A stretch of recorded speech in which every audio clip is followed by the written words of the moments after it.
وعلى سيدنا محمد المصطفى وأحمد المجتبى وعلى آله الأتقياء وأصحابه الأصفياء أما بعد فأعوذ بالله من الشيطان الرجيم بسم الله الرحمن الرحيم وإذ ابتلى إبراهيم ربه بكلمات فأتمهن قال إني جاعلك للناس إماما قال ومن ذريتي قال لا ينال عهد الظالمين صدق الله العظيم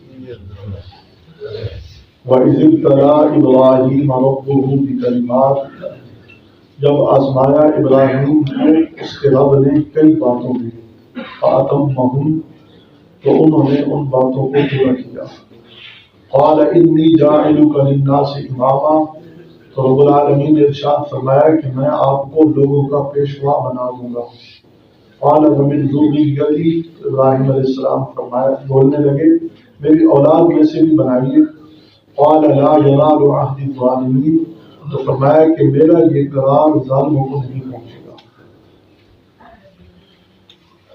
آج کے درس میں ہم دو چیزیں بیان کریں گے، ایک تو اس آیت مبارکہ کی تفسیر اور دوسرا شب برات کے متعلق کچھ اہم باتیں انشاءاللہ بڑے فائدہ ہوگا۔ تو شروع صورت میں اللہ تعالیٰ نے قرآن حکیم کی حقانیت بیان کی، پھر تین طبقوں کا ذکر فرمایا۔ ایک طبقہ وہ ہے جو کامیاب ہے مسلمان، اور دوسرے طبقہ کھلا کافر، اور تیسرا طبقہ منافقین کا ہے، ان کا ذکر فرمایا۔ پھر اللہ تعالیٰ نے قرآن حکیم کے بارے میں چیلنج کیا کہ اس جیسی کوئی کتاب بنا کر لاؤ، پورے عالم انسانیت کو دعوت دی، یا ایھا الناس اعبدوا ربکم الذی خلقکم۔ پھر رب العالمین نے بنی اسرائیل کا تفصیلی ذکر فرمایا، ان کی خرابیوں کا ذکر فرمایا، یہود و نصارہ کی جو خرابیاں تھیں ان کو بیان کیا۔ اب یہاں تک سلسلہ انہی کا چلتا رہا ہے۔ اب وَإِذِ ابْتَلَىٰ إِبْرَاهِيمَ رَبُّهُ، اس آیت مبارکہ سے آگے کافی دور تک جناب رسول اللہ صلی اللہ علیہ وسلم کی رسالت کے متعلق اللہ تعالیٰ کچھ ارشادات فرمائیں گے، اور درمیان میں قبلہ کے متعلق ابراہیم علیہ السلام چونکہ ملت حنیفہ، ابراہیم ملت حنیفہ، ملت حنفیہ کے یہ جو ہے نا سربراہ ہیں، ملت حنفیہ کے یہ بانی ہیں، تو ان کا ذکر شروع میں فرمایا وَإِذِ ابْتَلَىٰ إِبْرَاهِيمَ رَبُّهُ بِكَلِمَاتٍ فَأَتَمَّهُنَّ۔ تو یہاں سے پھر آپ صلی اللہ علیہ وسلم کی رسالت کا ذکر شروع میں آپ صلی اللہ علیہ وسلم کے جد امجد حضرت ابراہیم علیہ السلام کا ذکر فرمایا۔ فرمایا کہ ابراہیم علیہ السلام کا اس کے رب نے امتحان لیا۔ پہلی بات یہ ارشاد فرمایا ابراہیم علیہ السلام کا امتحان لیا۔ امتحان تو لیا جاتا ہے کسی کی قابلیت جانچنے کے لیے، پتہ چلتا ہے نا کہ امتحان لینے سے کہ یہ کتنا قابل ہے، اس کے اندر کیا کچھ ہے۔ تو رب العالمین تو سب کچھ جانتے ہیں، ان کو امتحان دینے کی کیا ضرورت تھی؟ تو اللہ تعالیٰ سب کچھ جانتے ہیں۔ ہمارا یہ عقیدہ ہے کہ اللہ علام الغیوب ہے، اللہ تعالیٰ تو سینے کے راز بھی جانتے ہیں، علیم بذات الصدور ہے۔ پھر ابراہیم علیہ السلام کے امتحان لینے کا کیا مقصد ہے؟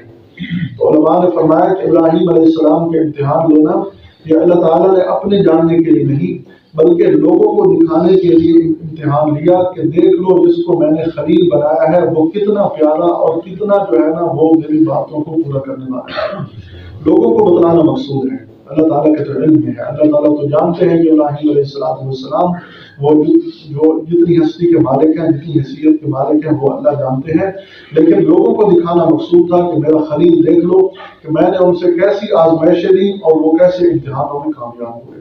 امتحان لینے کا مقصد یہی تھا، شان تربیت، شان ربوبیت کا اظہار کرنا تھا کہ میں نے ان کی کیسی تربیت کی، کیسے ان پر اپنے کرم فرمائے۔ تو ابراہیم علیہ السلام کا فرمایا امتحان لیا بکلمات، چند باتوں میں، چند باتوں کے ذریعے اللہ نے ابراہیم علیہ السلام کے امتحان لیا۔ بچپن میں اللہ نے ابراہیم علیہ السلام کو رشد دے دی، ہدایت دے دی، وَلَقَدْ آتَيْنَا إِبْرَاهِيمَ رُشْدَهُ، ابراہیم علیہ السلام کو بچپن میں ہدایت دے دی۔ اور بچپن میں جس معاشرے کے اندر اللہ کے خلیل یہ پیدا ہوئے اس معاشرے کے اندر لوگ بت پرستی کرتے ہیں، ان کا خود والد آزر وہ بت بنا کر لوگوں کو بیچتا ہے، اس کا ایک بزنس اور کاروبار ہے، وہ بت بنا کر لوگوں کو بیچتا ہے۔ اس معاشرے میں اللہ نے ابراہیم علیہ السلام کو دنیا میں لایا کہ ان کو پیدا فرمایا۔ اب ابراہیم علیہ السلام نے لوگوں کی اس باتوں کو، لوگوں کے اس ماحول کو دیکھ کر بہت برا محسوس کیا اور لوگوں کی مخالفت شروع کر دی۔ 7ویں پارے کے اندر آتا ہے، 7ویں پارے کے اندر ابراہیم علیہ السلام سوال کرنے لگے کہ میرا رب کون ہے. وہ 7ویں سپارے میں اس کی تفصیل ہے. وہ چاند کو کبھی دیکھتے ہیں، کبھی سورج کو دیکھتے ہیں، کہتے ہیں کیا یہ میرا رب ہے؟ جب وہ ڈھل جاتا ہے تو کہتا ہے نہیں، یہ تو میرا رب نہیں ہے. رب تو ہر جگہ ہوتا ہے، یہ تو ڈھل گیا، ختم ہو گیا، چاند کی روشنی ختم ہو گئی، سورج کی تابانی وہ ختم ہو گئی، سورج کی روشنی ختم ہو گئی. تو بچپن میں ہی اللہ تعالیٰ نے ان کو ہدایت عطا فرمائی. تو اللہ تعالیٰ کے نبی جو ہوتے ہیں نا، وہ بچپن سے ہی ہر ایسے عمل سے پاک ہوتے ہیں جس عمل کی وجہ سے شرک یا کفر کا شیبہ پیدا ہو. اللہ تعالیٰ کے نبی ایسے ہوتے ہیں. تو اب ابراہیم علیہ السلام نے قوم کی مخالفت کی. پوری قوم نے اکٹھے ہو کر ابراہیم علیہ السلام کو نار نمرود میں ڈالا. یہ واقعہ تفصیلی ہے، جہاں پر آئے گا وہاں اس کی تفصیل بیان کریں گے. تو ابراہیم علیہ السلام نے بغیر کسی جو ہے نا جھجک کے، بغیر کسی رکاوٹ کے نار نمرود میں جانا پسند کیا، اور اللہ تعالیٰ سے درخواست کرنا بھی پسند نہیں کیا کہ یا اللہ تو مجھے اس سے بچا لے. اللہ تعالیٰ نے جو امتحان لیا تو اللہ تعالیٰ نے پھر کرم فرمایا قلنا یا نار کونی بردا وسلاما علی ابراہیم وارادوا به کیدا فجعلناهم الاخسرین. ساری قوم نے مل کر میرے خلیل کو آگ میں جلانا چاہا، میں نے آگ کو ٹھنڈا کر دیا اور ان کی تدبیر کو میں نے ناکام کر دیا. تو یہ اللہ تعالیٰ نے پہلا امتحان کیا، اس میں کامیاب ہوئے. پھر ابراہیم علیہ السلام جس معاشرے کے اندر رہ رہے ہیں، اللہ کی ربوبیت بیان کرتے ہیں. کوئی ایمان لانے والا نہیں سوائے لوط علیہ السلام کے اور ان کی بیوی حمزہ سارہ. یہ جو ہے ایمان لائے، کوئی ایمان لانے والا نہیں. قوم نے مجبور کر دیا تو فرمایا انی مہاجر الی ربی، میں اپنے رب کی طرف ہجرت کر رہا ہوں، میں تمہارا شہر چھوڑ رہا ہوں. بابل شہر کو چھوڑ دیا جہاں پیدا ہوئے اور شام اور فلسطین کی طرف آ گئے. صرف ساتھ سارہ ہے اور حضرت لوط علیہ السلام ہے. پھر جو ہے نا وہاں لوط علیہ السلام کو اللہ نے نبوت عطا کر دی. پھر یہ ابراہیم علیہ السلام آگے مصر میں چلے گئے. مصر میں وہ جو ظالم بادشاہ کا سامنا کرنا پڑا جو حضرت سارہ کو اپنے قبضے میں لینا چاہتا تھا، اس کا واقعہ بھی تفصیلی ہے. تو اللہ تعالیٰ نے وہاں ابراہیم علیہ السلام کو کامیاب کیا. اس ظالم بادشاہ نے جو ہے نا ایک عورت عطا کی جس کا نام حاجرہ ہے. حاجرہ، حضرت حاجرہ، سیدہ حاجرہ، سیدنا اسماعیل علیہ السلام کی والدہ ماجرہ، سیدہ حاجرہ، وہ اس نے عطا کی. تو ابراہیم علیہ السلام وہاں سے چلے. ابراہیم علیہ السلام کی اولاد ہوئی اسماعیل علیہ السلام. اب جب اسماعیل پیدا ہوئے تو رب العالمین نے حکم دیا کہ اولاد کی محبت میں جو ہے نا مبتلا نہیں ہونا، ان کو اپنے سے دور کر دو. تو ابراہیم علیہ السلام اپنے بیٹے کو لے کر جنگل بیابان واد غیر ذی زرع عند بیتک المحرم، رب العالمین کے محترم گھر کے پاس فرمایا ان کو چھوڑ کر آؤ. تو وہاں چھوڑ کر چلے آئے اور بیوی کے پوچھنے کے باوجود بھی کچھ نہیں بتلایا، بس اتنا بتلا دیا کہ اللہ کا حکم ہے. اور اللہ کے حکم سے وہ بھی صابرہ تھی، وہ بھی صبر کر گئی. اور ابراہیم علیہ السلام بھی اپنے اولاد کو چھوڑ کر وہاں سے چل دیے. اور پھر جب 12-13 سال کے اسماعیل ہوئے تو ذبح کرنے کا حکم ہوا کہ ان کو ذبح کر دو. تو ذبح کرنے کے لیے بغیر کسی چون چنا کے تیار ہو گئے. ابراہیم علیہ السلام نے چھری چلا دی، لیکن اللہ کے امر سے چھری چلنی نہیں تھی. ابراہیم علیہ السلام کی اس آزمائش تھی. تو جب ابراہیم اس آزمائش کے اندر کامیاب ہوئے، وَنَادَيْنَاهُ أَن يَا إِبْرَاهِيمُ، تو رب العالمین نے سارے پردے ہٹا کر براہ راست آواز دی، اے میرے خلیل، اے میرے ابراہیم، قد صدقت الرؤیا، تو نے اپنے خواب سچ کر دکھائے، تو حقیقت کو پہنچ گیا. قرآن حکیم فرماتے ہیں وَإِبْرَاهِيمَ الَّذِي وَفَّىٰ، ابراہیم کی جو ڈیوٹی تھی وہ پوری کر دی. ابراہیم نے اپنی وفا کر دی. ابراہیم علیہ السلام نے رب العالمین کے امتحانات میں اپنے آپ کو پورا کر کے دکھلایا. تو جب امتحان میں کامیاب ہوئے فرمایا انی جاعلک للناس اماما، اے ابراہیم تو نے بہت بڑے امتحان دے لیے، اب میں تجھے قیامت تک آنے والی نسلوں کا امام بنا رہا ہوں.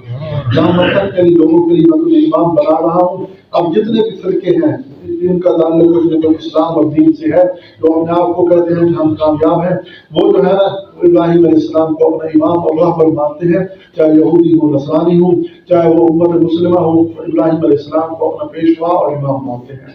تو رب العالمین نے اتنا بڑا انعام دیا. تو یہ تو تھا اللہ تعالیٰ نے چند باتوں سے آزمایا. اور بعض مفسرین فرماتے ہیں کہ وہ چند باتوں سے مراد چند صفات ہیں تو اللہ نے ابراہیم علیہ السلام کو عطا کی. وہ چند صفات جو مومنین کے اندر ہونی چاہیے.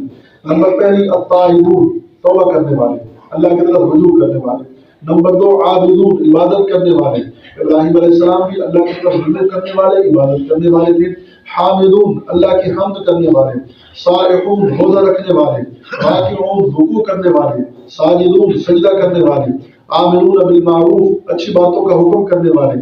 ناہون عن المنکر، بری باتوں سے منع کرنے والے. والحافظون لحدود اللہ، اللہ کی حدود کی حفاظت کرنے والے.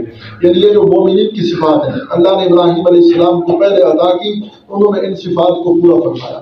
اور دوسرے مقام پر اور صفات بیان کی. بعد نے فرمایا قد افلح المؤمنون الذین هم فی صلاتهم خاشعون. فرمایا نماز کے اندر خشوع و خضوع یہ ابراہیم علیہ السلام کو عطا فرمایا. فرمایا والذین هم عن اللغو معرضون، لغویات سے اعراض کرتے ہیں، بیہودہ باتیں نہیں کرتے. تو اللہ کے خلیل بھی بیہودہ باتوں سے اعراض کرنے والے تھے، نہیں کرتے تھے. والذین هم للزکاۃ فاعلون، زکوٰۃ ادا کرنا یہ ابراہیم علیہ السلام کے اندر یہ صفت پائی جاتی تھی. فرمایا والذین هم لفروجهم حافظون، اپنی شرمگاہوں کی حفاظت کرنا. تو اللہ تعالیٰ نے یہ چیزیں ابراہیم علیہ السلام کو بھی عطا کی، وہ بھی حفاظت کرنے والے تھے. اور فرمایا والذین هم لاماناتهم، فرمایا امانتوں اور وعدوں کا پورا کرنا، جو امانات رکھی جائے ان کو پورا کرنا، جو وعدہ کیا جائے اس کو پورا کرنا. والذین هم علی صلاتهم یحافظون، نمازوں کی حفاظت کرنا. اولئک هم الوارثون، فرمایا کہ جن کے اندر یہ صفات ہیں یہ جنت الفردوس کے وارث ہیں. تو یہ صفات ابراہیم علیہ السلام کو عطا کی گئی.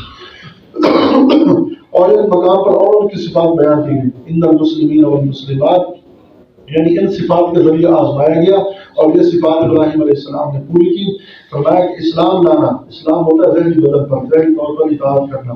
اور دوسرا والمؤمنون والمؤمنات والمؤمنین والمؤمنات، یعنی ایمان لانا، ایمان کا تعلق دل سے ہے. والقانتین، اطاعت کرنا. والصادقین، سچ بولنا. والصابرین، صبر کرنا. والخاشعین، خشوع اختیار کرنا، اللہ کے سامنے عاجزی کرنا. والمتصدقین، صدقہ خیرات کرنا. والصائمین، روزہ رکھنا. والحافظین فروجهم، اپنی شرمگاہوں کی حفاظت کرنا. والذاکرین اللہ کثیرا، اللہ کو کثرت سے یاد کرنا. یعنی یہ چیزیں ابراہیم علیہ السلام کو اللہ نے عطا کی، انہوں نے ان چیزوں کو پورا کیا. جو یہ صفات مومنین کے اندر ہیں، فرمایا وہ صفات اتم درجے میں ابراہیم علیہ السلام کے اندر پائی جاتی تھی، کمال درجے میں ان کے اندر یہ صفات پائی جاتی تھی. فاتمہم، تو انہوں نے ان صفات کو پورا کیا. فرمایا انی جاعلک للناس اماما، فرمایا کہ اے ابراہیم تو نے ہر امتحان میں اپنے آپ کو کامیاب کیا، ہر امتحان میں، ہر آزمائش میں تو پورا اترا. فرمایا اب میں تجھے لوگوں کا پیشوا اور امام بنا رہا ہوں، لوگوں کا مبتلا اور رہنما بنا رہا ہوں. یعنی امام اور پیشوا کا مطلب یہ ہوتا ہے کہ لوگ ان کی باتوں میں اور ان کے افعال میں ان کے اقتدا کریں.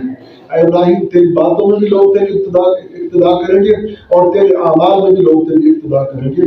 تو اللہ تعالیٰ نے یہ عہدہ ابراہیم علیہ السلام کو دیا. ابراہیم علیہ السلام کو جب یہ عہدہ مل رہا تھا کیا فرمایا ولی ذریتی، اے اللہ مجھے تو دے رہا ہے، میری اولاد کو بھی دے گا. اپنی اولاد کی فکر فرمائی. اتنا بڑا عہدہ مل رہا ہے اور وہاں اولاد کی فکر کی جا رہی ہے. ابراہیم علیہ السلام فرما رہے ہیں ومن ذریتی، اے اللہ میری اولاد میں بھی یہ منصب رکھ دے، میری اولاد کو بھی امام اور پیشوا بنا. تو اللہ تعالیٰ نے فرمایا ٹھیک ہے میں تیری اولاد کو بھی امام اور پیشوا بناؤں گا، لیکن فرمایا لا جناب عہد الظالمین، ظالموں کو یہ میرا منصب نہیں پہنچے گا، ظالموں کو یہ میرا منصب نہیں دیا جائے گا. جو میرا باغی اور نافرمان ہوگا فرمایا اس کو یہ منصب نہیں دوں گا. تو معلوم ہوا کہ جو باغی اور نافرمان ہو اس کو خلافت کرنے کا کوئی حق نہیں ہے، یعنی مسلمانوں پر عہدہ لینے کا کوئی حق نہیں ہے، کیونکہ اللہ فرما رہے ہیں میرا یہ ظالموں کو عہد نہیں پہنچے گا، میں تیری اولاد کو بھی نواز دوں گا، تیری اولاد کو بھی عطا کروں گا. لیکن جو باغی اور ظالم ہیں، مفسرین فرماتے ہیں کہ جس نے زندگی بھر ایک مرتبہ بھی شرک کیا فرمایا وہ بھی اس عہدے سے محروم ہے، وہ بھی اس عہدے سے محروم رہ جائے گا. اسی طرح اللہ تعالیٰ کا باغی اور نافرمان وہ بھی اس عہدے سے محروم ہے کہ اللہ تعالیٰ اس کو پیشوا اور امام بنائے. فرمایا لا ینال عہد الظالمین، ظالموں کو میرا عہد نہیں پہنچے گا. تو ابراہیم علیہ السلام نے اتنی بڑی اللہ تعالیٰ کی بارگاہ میں قربانی دی، اللہ تعالیٰ نے اتنا بڑا صلہ عطا فرمایا. اس کی تفصیل آگے بھی کچھ اگلی آیات کے اندر بھی آ رہی ہے. اللہ تعالیٰ قرآن و سنت پر عمل کی توفیق عطا فرمائے. اچھا یہ تو ہم نے تفصیل پڑھی.